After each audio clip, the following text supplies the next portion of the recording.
Hello BookTube, it's Paul here, and today I thought I would chat to you about this book that I've just finished reading, which is Beside the Ocean of Time by George Mackay Brown.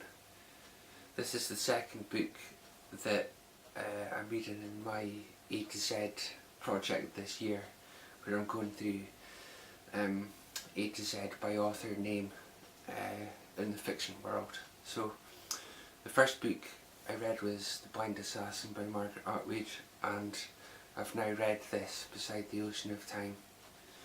And wow, what a title, that's the first thing I would say about it. I mean, the title is quite something. This was published in 1994, so it's actually a much more recent book than I imagined when I first picked it off the shelf. And George Mackay Brown, for people that don't know, he was from the Orkney Islands here in Scotland. That's where he was born. Quite an interesting character in himself. He was troubled by illness for a lot of his life, and lived in poverty for a lot of his life as well.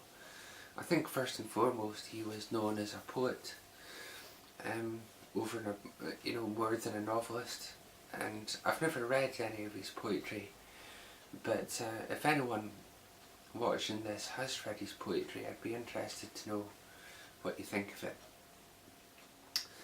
But yeah, this book is basically about, it follows a young boy who lives on a fictional island called Nordie, which, reflects island life in Orkney, I guess, the author's life in Orkney.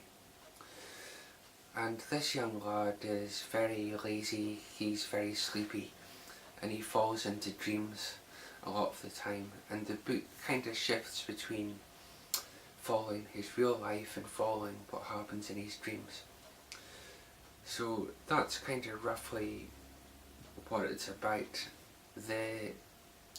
I suppose the dreams in a way end up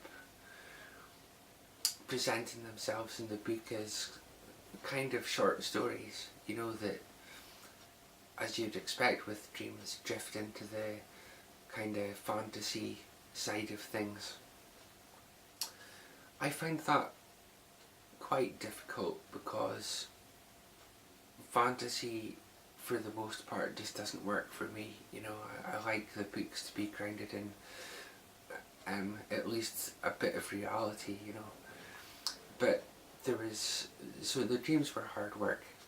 Some people may like that element, but there's also plenty of the story that happens in the real world as well, and it's fascinating. It's a great book. The one thing that jumped out at me though, going into this after having read Margaret Atwood, it's a different writing style.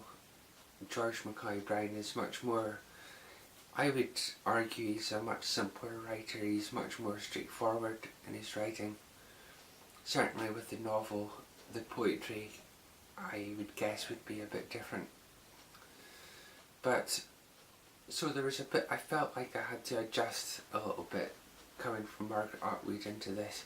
Not to say that one's better than the other, because when I really got into this book, I really loved it. So, and I guess one of the charming things about the book in a way is that it kind of reflects island life. I've never been on any of the islands, unfortunately. I've never lived in any of the islands, but I know people that have, and I know what something of what it can be like. And one of the things that jumped out was, if you imagine a scene in a western in a bar where the stranger comes in through the door and everyone just stops and stares, and there's this stranger feeling going on. I think that's how it was in the islands. When the newcomer came onto the island, wherever they were from, whatever their reason for being there, you could be sure that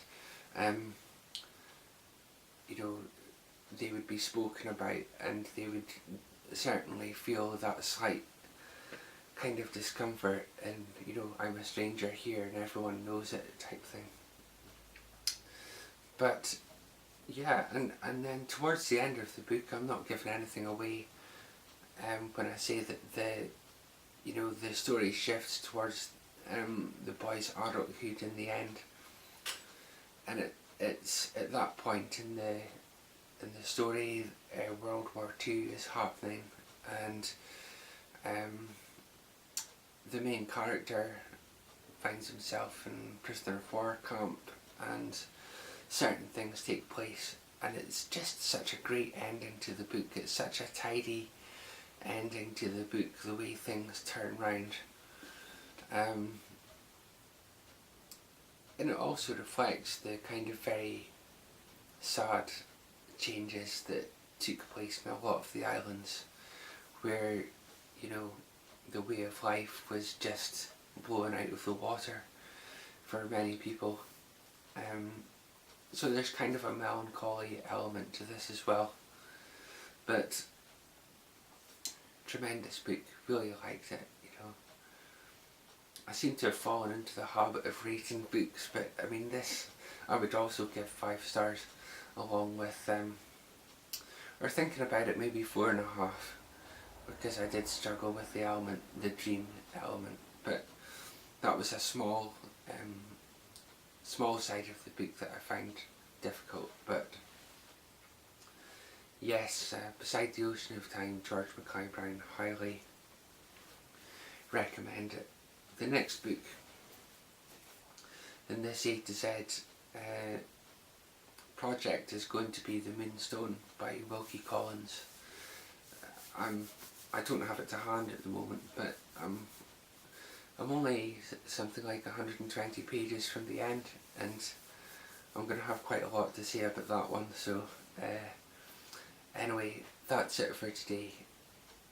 I hope you enjoyed the video. If you've ever read George Mackay Brown in any form, please jump in and let me know in the comments, or just comment anyway, because it's always